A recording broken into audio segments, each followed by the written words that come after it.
of the MAGA doctrine and president of Turning Point USA. Here's Charlie Kirk. Welcome back, everybody. Email us freedom@charliekirk.com. There is a lot of dissatisfaction with the Uniparty right now. A lot. In fact, I'm getting emails. People are angry. In fact, I think some of it's a little bit unfair. Summit. I got like 60 emails. Charlie, why would you do that? I said, okay, everyone's temperature is really high right now. I'm acknowledging it. I'm not even debating it, just making a factual statement. And really interesting situation happening in Texas's 12th congressional district. There is a race that is unfolding, I think is really important. And you have here a situation, an internal poll conducted for John O'Shea for Congress finds a majority of 2024 Republican primary voters identify with American First Republicanism. Well, joining us now is John O'Shea to help us make sense of all this. Welcome to the program. Thank you for having me on. I appreciate it, and a happy 11th anniversary. I've been a long-time admirer of the work that you and Turning Point do. Well, thank you. One of the reasons, I appreciate that. One of the reasons we wanted to have you on is that people are upset, they're fired up, they say, what can we do? Tell us about your race and how you believe it's a microcosm of a macro problem happening in our country. Yeah, I do. You know, in fact, I was giving a talk last week, and I think most of what I'm hearing as far as the anger and the resentment is that the Republican voters, by and large, don't feel like their will is being heard and represented by their elected legislators or leaders. So, for example, here in Texas, just recently, we had a majority of Republicans actually vote on a sham trial basis our outstanding Attorney General and my good friend Ken Paxton, and people are up in arms about that. And as you were discussing earlier in the show, there are people who are very, very furious with this House for having passed that debt ceiling limit. And interestingly enough, you mentioned the wonderful people at Patriot Mobile. They had an event this weekend, and I had the fortune of being able to play golf with both Congressman Keith Self and with Jim Jordan. And they were on opposite lines of the issue. And I appreciated the logic and the ration for the Marjorie Taylor Greenes and the Jim Jordans in what they were trying to accomplish. But I hear you, and I think the people here in both Texas 12 and throughout the state and throughout the country are just tired of feeling like their voice and their will is not being heard. So tell us about your district. Tell us what is it composed of, and then tell us, from understanding, you're primarying a sitting Republican congresswoman. Is that correct? Yes, I am. Her name is Kay Granger. She's currently the chairwoman of appropriations, so probably the most powerful woman in Washington, D.C. right now. But, you know, and I appreciate the service that she's given in her, but she was previously the mayor to that and served on city council. But our founding fathers didn't envision a political professional class, and she's been there a long time. And frankly, I think right now that this country is looking for and seeking new leadership. And one of the things that people admire so much about President Trump was that he was an outside business person who would bring that kind of common sense and business skills to the office, and that he wasn't born of or part of the establishment. So the district itself is, the largest city is Fort Worth, Texas. It represents about half of Tarrant County, and then it extends out into a more rural area called Parker County, which the biggest cities there are Aledo, Weatherford, and up to Mineral Wells. Okay, so then what trends are you seeing in your district? So it's a very conservative district, as just looking at the composition of it.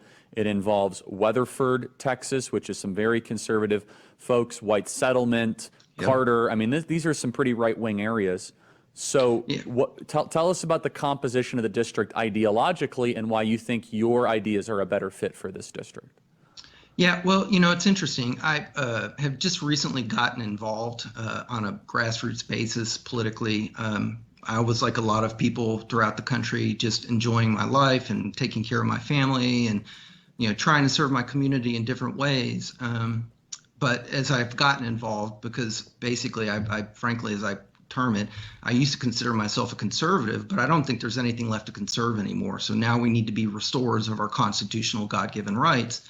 And I've noticed that anger from other people, but, you know, you always worry about, am I just in an echo chamber, or, you know, I'm a precinct chair. So is it just other precinct chairs who are politically involved? And so we commissioned a poll from our mutual friend, Richard Barris. Great guy. And what it came back absolutely showed that I was on the money in my assumption, which is this is an America First district. It's the 15th largest county in the country. It is the last large red county in the country too. And so it's constantly under attack. And there are a lot of outside money trying to flip this. But we did just have a successful municipal elections here in the midterms, and we stayed red throughout. The problem is, though, that a lot of the people who are running in these offices aren't truly conservative. So, for example, Congresswoman Granger kind of flirts with being an establishment, moderate conservative type. And that's just not where the base is. The base is 100% behind Donald Trump. And in fact, Congressman Granger actually betrayed President Trump.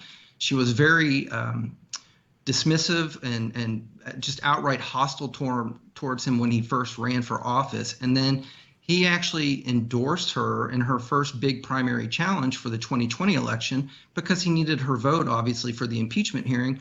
And then she took the endorsement, and then she didn't even bother to vote for the impeachment. She said she was sick and that Republicans don't vote via proxy. And then she proceeded to vote 15 times that session via proxy.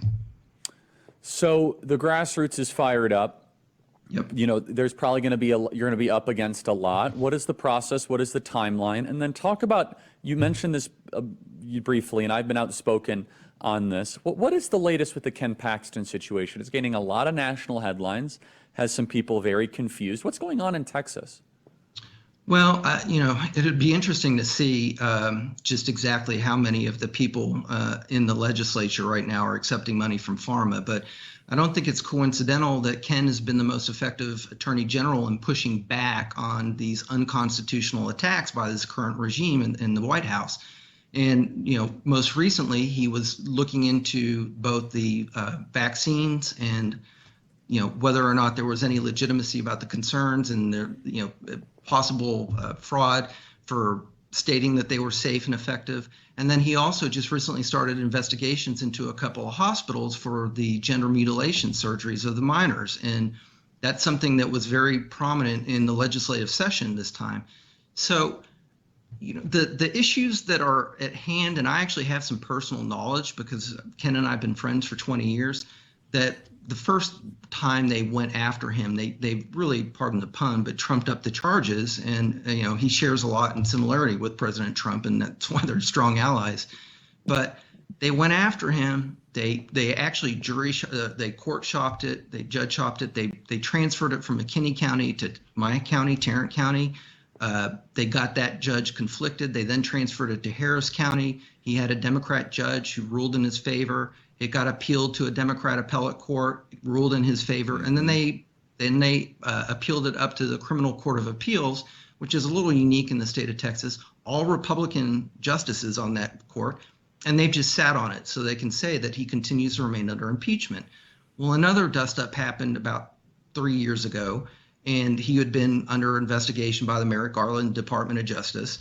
And in the meantime, we had elections, and Ken won overwhelmingly. So we actually have a process here where anything that's supposed to have happened prior to an election really can't be used for impeachment.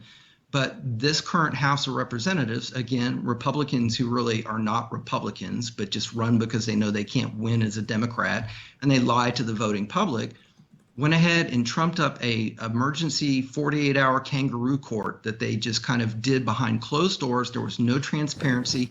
They had a hearing on the last day of Congress in the session, and then by and large voted for the impeachment to send it to the Senate. Now, the Senate has a very conservative bent to it, plus our Lieutenant Governor Dan Patrick is a very strong Christian conservative person, so I think he will get a fair hearing there. But it literally was just a railroad of take our word for it. We don't have to show you any evidence. There's no new evidence. Wild. We know, right? And just yeah. And so, John, stay right there. We'll talk more after the break. But I just find it laughable that a state that is being invaded with 5,000 people a day is worried about the impeachment of an attorney general who's been strong on constitutional stuff. It's unbelievable to me. Yep. John, stay right there.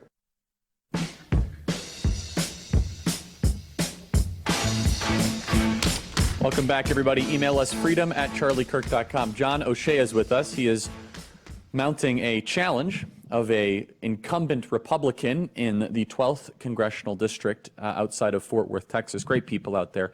I know a lot of people that live there. So let me ask a question, John. Sure. As far as what you were going to be focused on, it seems as if that the regime is covering their tracks on the Biden crime family. In fact, there's some breaking news from James Comer that we're going to be cutting out. Let's play cut 6, please, in regards to the DOJ. Play cut 6.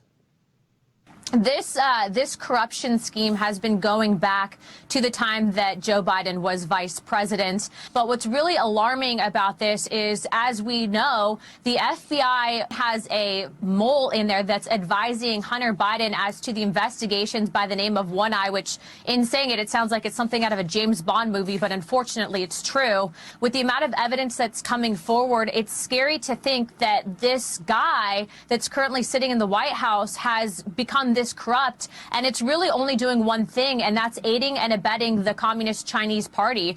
So there's an active leaker within the FBI that's giving Hunter Biden inside information. We shouldn't be surprised about this. John, your reaction? No. Well, honestly, confession by projection is one of the Democrats' go-to plays. And, what they accuse President Trump of is, in fact, what they themselves were guilty of. And I don't understand how people can't see that there's a very clear-cut two-tier system of justice right now. And a two-tier system of justice is no justice at all. I'm sure, the times that I've seen your show and people visiting, I mean, the outward hostility and anger over the fact that nobody's been indicted, nobody's been brought to, with charges, except for Republicans.